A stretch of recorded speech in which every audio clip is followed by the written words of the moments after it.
sabedoria, segundo Deus, também nos ajuda. Nos ensina a escolher, além da verdade em vez da mentira, escolher a vida e não a morte. Essa é a sabedoria que a gente precisa aprender, queridos. A sabedoria nos ensina, o caminho da vida gera vida. O caminho da morte gera, quem sabe? Morte. O caminho da vida gera vida, o caminho da morte gera morte. É só isso, queridos. Boa parte do evangelho é só isso. E é isso que o ser humano resiste em aprender.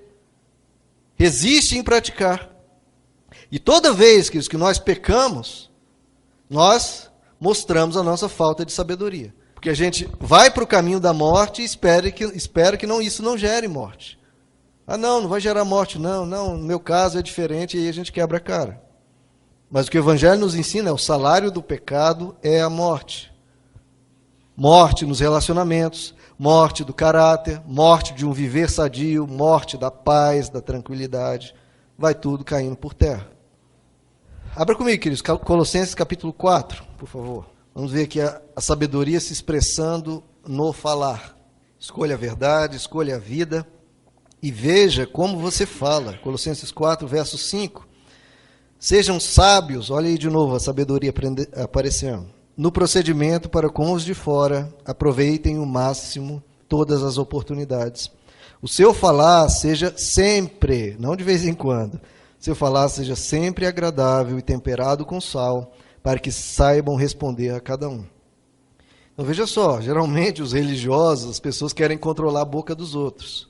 Mas não, o que a gente precisa é segurar a nossa forma de falar, nossa. Eu poderia falar muitas coisas sobre isso, mas eu queria falar só sobre essa questão de palavrões. Você vê como é a sabedoria. Por que a gente não deve falar palavrões? Ah, porque Deus vê, para manter as aparências, né? O que vão falar de mim se vê eu falando um palavrão, etc. Não, queridos. É questão de sabedoria, é questão de lógica.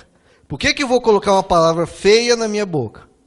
Se eu posso colocar uma palavra bonita e eu vou colocar uma palavra feia.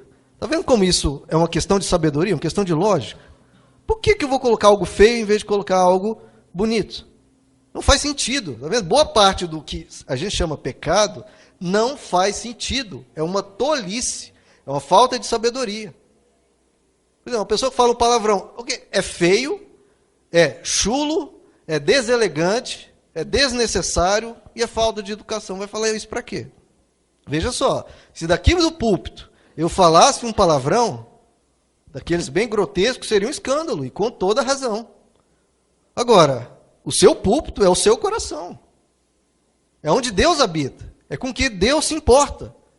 Então você está no púlpito da sua alma, o púlpito do seu coração. E você vai ficar falando palavrões diante desse púlpito? A Bíblia diz que nós somos templo do Espírito Santo, que Deus habita em nós, que Ele caminha conosco. E a gente falando palavrões diante de Deus. Qual o sentido disso, queridos? E a Bíblia diz, o que você faz em oculto vai ser revelado. Né? Tem um ditado também que diz, né? O que você faz em casa, você leva para a rua. Por quê? Porque se você tem aquilo como a sua maneira de se expressar, você está cultivando isso como a sua maneira de expressar, e isso vai aparecer mais dia, menos dia. O que está oculto vai ser revelado. Outra forma que a sabedoria se expressa, abra comigo, Tiago capítulo 3. Tiago 3, verso 13, do verso 17, perdoe. Olha só, a sabedoria. A sabedoria que vem do alto, a sabedoria segundo de Deus, é, antes de tudo, pura, depois, pacífica, amável, compreensiva, cheia de misericórdia e de bons frutos, imparcial e sincera. Ou seja, qualquer coisa que você faça que contrasta com isso aqui, você sai da sabedoria que vem do alto e cai na tolice. E o que ele fala aqui, a sabedoria é, segundo Deus, a sabedoria do alto, ela é pacífica. Pacífica.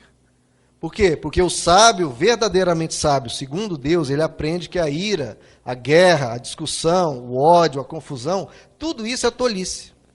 E aprende que essa verdadeira sabedoria é, você não deixa que ninguém roube a sua paz. Você não deixa que ninguém te transtorne, que ninguém transforme a sua paz em, de repente, uma turbulência. Em você se perder dentro de você mesmo pelo que alguém disse. Porque senão você vira facilmente transtornado por qualquer coisa que uma pessoa diga. Não.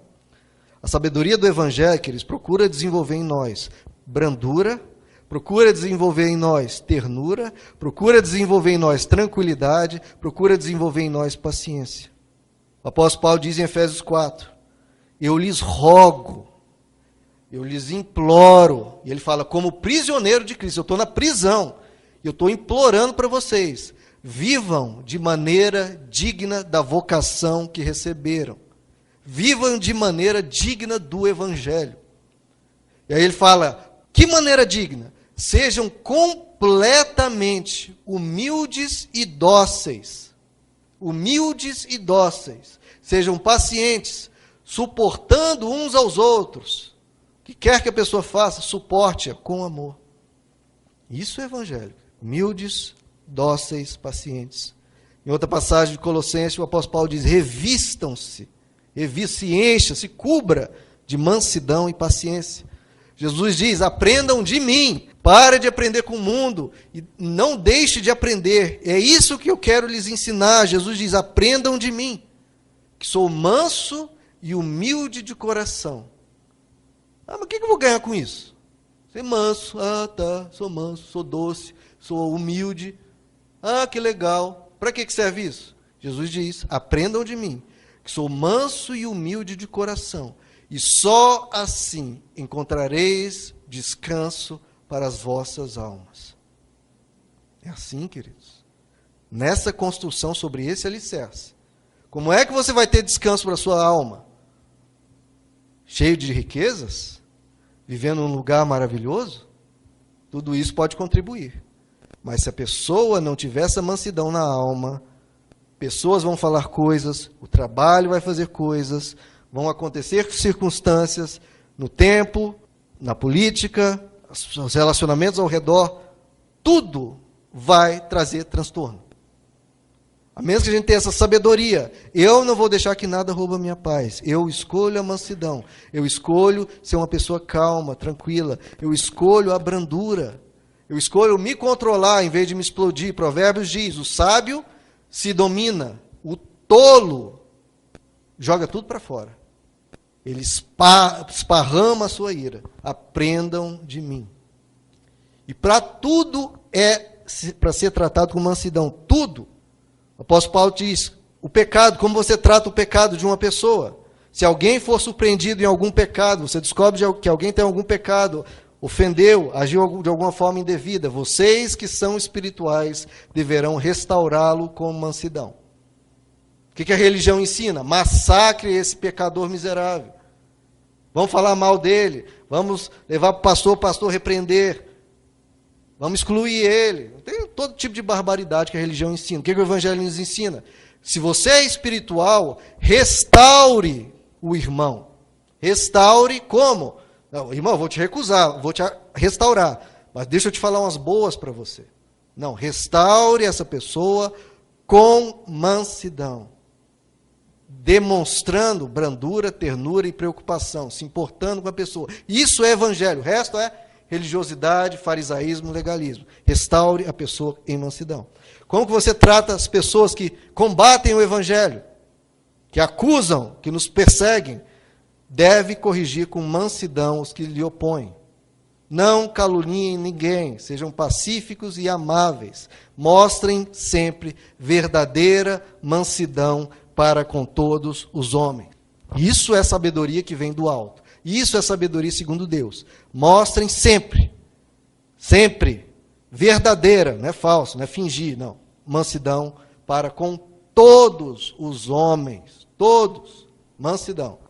Nós estamos vivendo num mundo hoje que cada vez há formas de pensar diferentes, estranhas. Como é que você vai tratar pessoas de ideologia de gênero, políticos corruptos, homossexuais que lutam em favor do homossexualismo de uma forma, às vezes até injusta? Como você vai tratar tudo isso que aparece? É conforme o Evangelho ensina, com mansidão, com equilíbrio, com sensatez. Se você acha que berrando, gritando, ofendendo e humilhando vai estar lutando pela causa do Evangelho, seja na política, seja em questões sexuais, seja em questão de museu, seja o que for, você só está combatendo a favor do ódio E o ódio, quem impera, quem quer, são as trevas. Tem que ser com mansidão, senão não é evangelho. Pode estar pregando a verdade, mas se for uma verdade sem amor, decaiu, e aí não colabora para o evangelho.